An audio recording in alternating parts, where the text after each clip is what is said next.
Welcome back. You are in for another phenomenal segment because we're going to be talking shamanism and a shaman's noble death with Oscar Miro-Quesada. So let me tell you a little bit about Oscar. Oscar is an earth honoring ceremonial author and a respected shamanic practitioner. He is the founder of the Heart of the Healer Shamanic Mystery School and originator of Pachacuti Mesa tradition, cross-cultural shamanism. And he is a soul brother for sure. So welcome, Oscar Miro-Quesada. Napakuyaiki suyakunin runakunap, tiayukui sonkopa ukupi. Greetings, soul of the people. Welcome into my heart, especially you, my beloved sister Ariel. Thank you for the opportunity to hold space and dance together in beauty and shamanic healing in service to our 7 generations. That said, I offer you some Palo Santo, some aromatic cleansing smoke for everybody who has joined us today to harmonize and enter into a unified field of consciousness expansive shamanic vision. It's an honor to be with you again, my good sister. Thank you. Thank you, Oscar. I'm delighted and excited for our segment. So as I held up your book, Shamanism, Personal Quests of Communion with Nature and Creation, today what we're going to talk about, or what you're going to share with us, is going to be about a shaman's noble death. So can you explain that? Explain what a noble death is, please.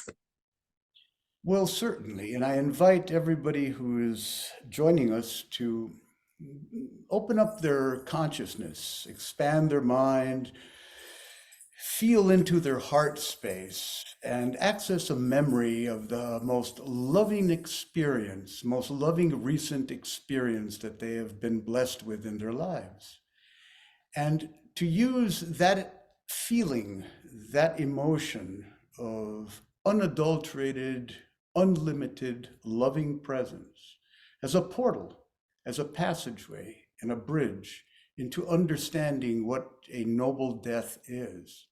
For in shamanism, we understand that a prerequisite to the awakening of one's dormant potentials, either as a healer, as a seer, as a guide, or as basically an ally of the great work, requires a letting go, a releasing of one's ego mind, of one's narcissistic tendencies that, of course, have a very important purpose when we are adolescent in terms of defining our identity, but after a while get in the way, because when we enter into a life that is only concerned about self-gain and personal reward, it limits our ability to become part of a much larger field of evolutionary potential that humankind is in desperate need of now.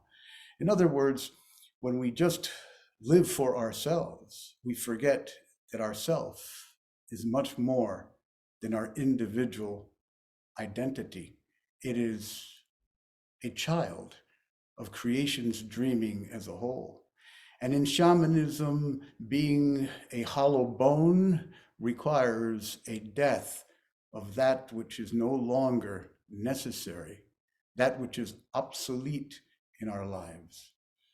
Those attachments, those yearnings for recognition, for approval, for control, all of those cravings need to be looked at for what they are.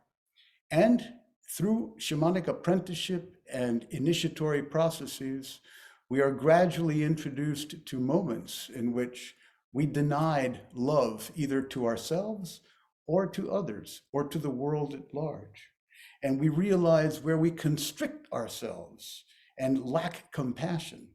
And these moments of waking up to the fact that, oh yes, I could have approached this relationship a little differently if I would have only been more tolerant, more accepting, and more graceful in my ability to understand where this person that seemingly was insulting or seemingly was denigrating of who I am must have been going through their own rite of passage, their own initiation, their own dismemberment. They must have been suffering deeply to act in that manner. And as such, I must open my heart to receiving wherever they're at and not take anything personally. So at a psychological level, especially in reference to who we are in this postmodern, Western, industrialized world we live, it's important to remember the shamanic principle of the following. We teach love by the way we are, and we surrender all craving for approval and control to a wisdom far greater than ourselves. In doing so, we enter into a sacred relationship with creation as a whole, with our cosmic mother's blessings. And that, my dear sister, and all of you, means the following. Gratitude emerges from the deepest part of one's soul body. And gratitude fuels generosity, generosity of self. And that generosity of self opens to grace, capital G. Gratitude fuels generosity, which opens to grace. And that is the process of a noble death. And in the classic shamanic traditions, of course, there are various steps or phases to that process of initiation. And if necessary, to become a hollow bone, we must surrender that experience of control and open to the divine. For it is much like the heroine or hero's quest that is so popular in fables and legends and great spiritual epics. That cyclical birth and death and rebirth process that involves such deep transformational experiences of personal renewal and unlimited self-discovery. And it all begins with waking up. So the first step in a noble death is realize that you're sleepwalking, that life is living you instead of you living life. And that when you wake up to that fact, that you are just an automaton, you are on automatic rather than on self-reflective living, things change very quickly. And usually that elicits an initiatory crisis, a breakdown that is meant to result in a breakthrough. And although you try to return to the comfort of being a sleepwalker, it is impossible once you wake up, as you well know. And from a Western perspective, of course, because not many of us have the opportunity to truly be apprenticed in a traditional tribal indigenous context, such as the honor that I had in my experience as a youth and young adult, we need to find groups and nurturing environments, communities dedicated to earth honoring practices and ritual healing artistry and the service to our 7 generations. And remember that this is a process of profound ego annihilation, of radical identity dissolution, and a complete letting go of one's attachment to socially conditioned sense of self. During that moment in the Western world, we can notice very clearly that people who have experienced PTSD from war or personal trauma related to childhood abuse, identity crises, and psychological depersonalization, self-doubt and inner confusion, environmental and family chaos, life-threatening illnesses or severe health problems, periods of isolation or incarceration, physical or sensory deprivation, near-death experiences, anomalous phenomena, encounters with supernatural phenomena in a way that elicits us to die to be reborn, and many other types of encounters that require a radical change of who we are not seen as something to be feared or resisted, but as allies in our own evolution, as necessary components to the recalibration of who we are as empty, hollow vessels for the divine to move through us. And once we integrate that understanding, then the apprenticeship process begins. And there's inner and outer apprenticeship, as you well know, my good sister Ariel. You yourself haven't been through this type of wake-up call, this noble death. And teachers come in many ways during your apprenticeship process. They can come in the form of animals that show up unexpectedly in your life. They can come in the form of encounters with unseen beings from very ascended, elevated regions of Empyrean reality, of celestial abodes, angels and the like. They can come through visionary encounters with ancestral shamanic masters of the great work. And they can come also through seen and outer world experiences by finding an appropriate physical teacher, learning ceremony, ritual, and healing techniques, understanding the mythology and cosmology supportive of that particular shamanic path that you've been destined to walk, and immersing yourself in that type of study and apprenticeship results in profoundly meaningful personal realization that you are much more than just this three-dimensional physical entity, this temporarily Gaian passerby that is exploring this world that often seems extremely foreign to your true nature, to your true spiritual light. So therefore, these forms of apprenticeship have been part and parcel of our human earthwalk since the first seeding of consciousness on this planet. For we are the ones we've been waiting for. And shamanism, with its widespread appeal now, for it encourages people from all walks of life and ideological persuasions and cultural backgrounds to unite together and realize that we're all just holding hands, accompanying us together on the walk back home to the light. And that's what we call the return and reintegration.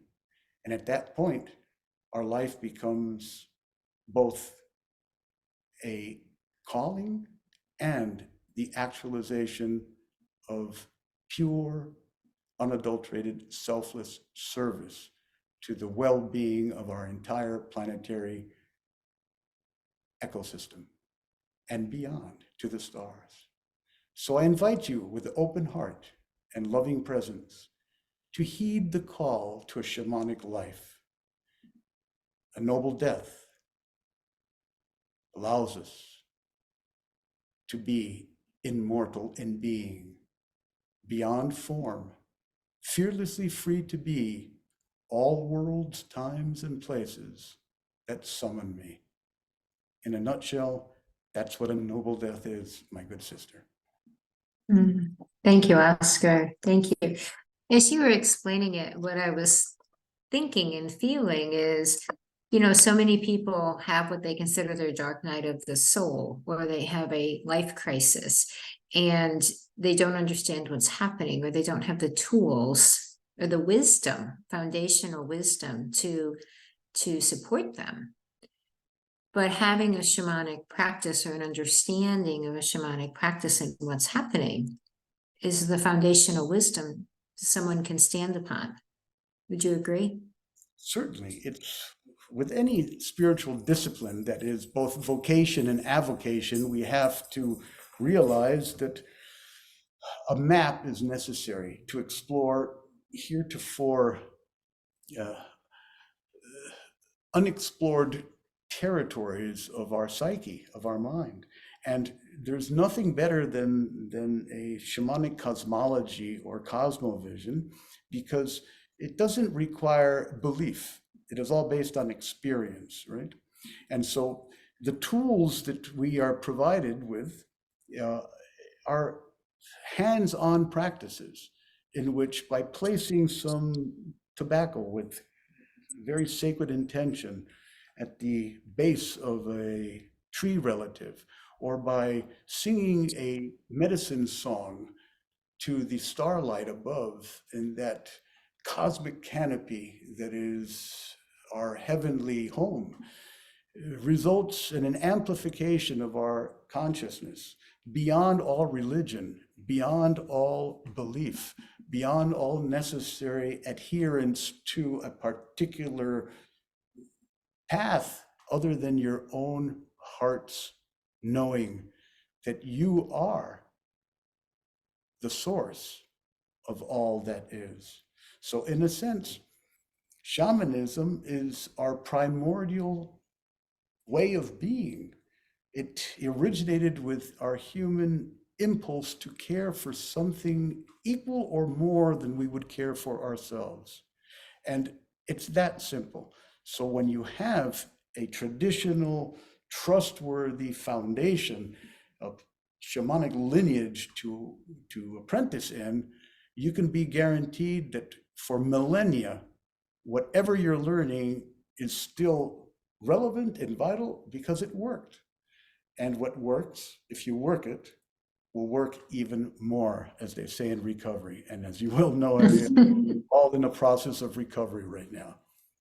Oh, absolutely. Absolutely. So 2 points that I want to just dig into a little deeper. And one of them is the concept of a hollow bone, becoming a hollow bone. And you had mentioned that was the beginning of, of the process of the noble death.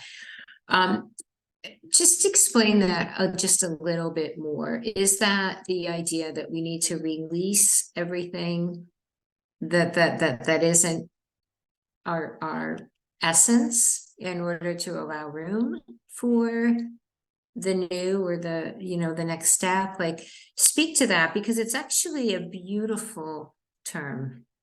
Yes. If it can be in a death process, becoming a hollow bone is actually, I think, a beautiful expression. The hollow bone notion is shared by shamanic tribal peoples across the world. And it involves the recognition that to allow the divine, to allow Great Spirit to use you as an instrument, you must be empty. You must let go of your attachment to an identification of yourself as Oscar or as Ariel, as a publisher or as a shamanic healer, and allow yourself to be used as the arms, the heart, the legs, the body of the cosmos, of the entire ineffability of the great originating mystery who we are. So the best way I could express this would be to invite everybody to close their eyes, bring your awareness to your breath, please.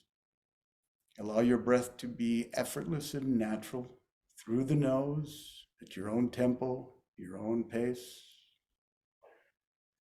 Relaxing your shoulders, your arms, your body as a whole, just letting go.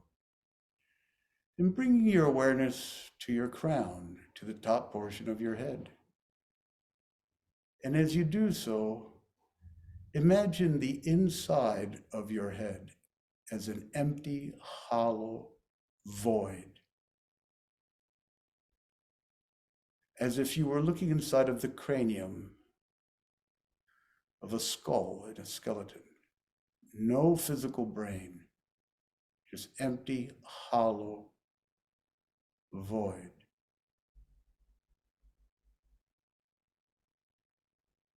That is yearning to be illumined, to be filled with the most exquisite, elevating visions of your true nature as light. So within that empty, hollow, dark space, you see a flickering flame that increasingly grows in its radiance, filling your higher mind, your spiritual consciousness with vision, with beauty, and with healing light.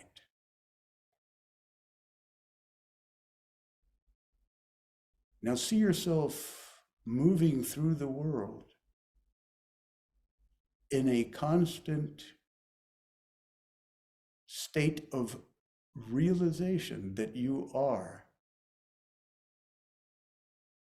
in truth and essence, a being of light, and that as a vessel of that light, when you meet eyes with another, when you extend a smile to another,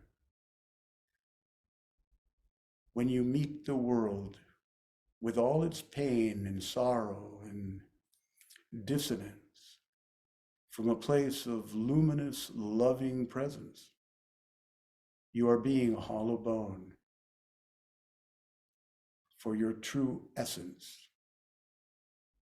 as divinity to fulfill its destiny of being one with the all. That is, my beloveds, what it means to be a hollow bone in shamanic practice and living. Exhale all the air from your lungs. Hold on the exhalation. Slowly take a deep breath through the nose, bringing your left palm over to your right shoulder, your right palm over to your left shoulder. Retain the breath, hold, crystallizing this experience in every fiber of your being, and in Aini, in sacred reciprocity with the source of this experience, blow forth, release your breath into the heavens. 1, 2, 3.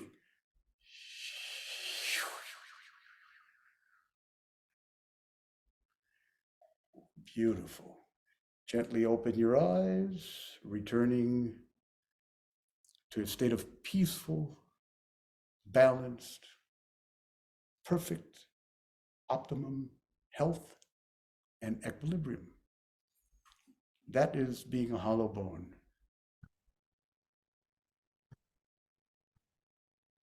That was beautiful. That was beautiful. Thank you so much.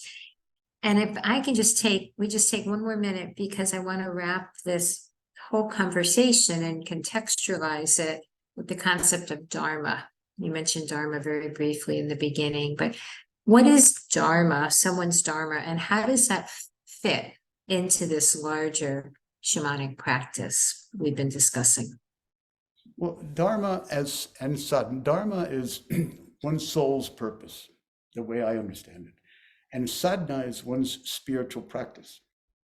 And shamanism is both Dharma, fulfilling one's soul's purpose. When you wake up to the shamanic call, when you heed the shamanic call, you're fulfilling your Dharma, your soul's purpose, because it just feels like it's your higher self, capital S, doing what it's meant to do as a two-legged earthling at this time. That's fulfilling your Dharma. Then you have the actual crystallizing of that Dharma in some way that it beautifies and sanctifies the world. And that's your practice, that's your sadhana. So they are inextricably linked. Your spiritual practice and your soul's purpose are one and the same. Your spiritual practice is meant to, as I said, beautify and sanctify the earth. And your soul's dharma is meant to uplift your soul's potentiality to rise above, and with every incarnation, attain a much more refined, expansive level of realized divinity. And therefore, the next time you choose to come in, as bodhisattvas do, and many of you hearing these teachings, of course, have already realized that you're on the way to doing that. When you come back in by choice, then your presence, your medicine presence, your shamanic beauty is just amplified exponentially. So there's a progression that takes place.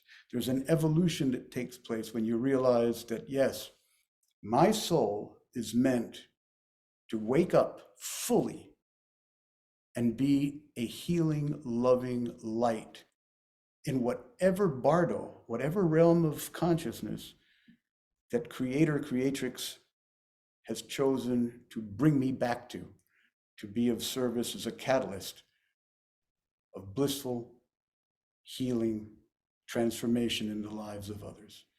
And my practice is to teach love by the way I live. That's the way I understand it. Oscar Miro-Quesada, thank you so incredibly for this segment. I want to remind everyone that Oscar's book, Shamanism, Personal Quests of Communion with Nature and Creation, this wisdom, and so much more, including many different ceremonial practices, are included in this book. So Oscar is the author of Shamanism. And Oscar, thank you very, very much for today. Always an honor and much love, my good sister. Thank you.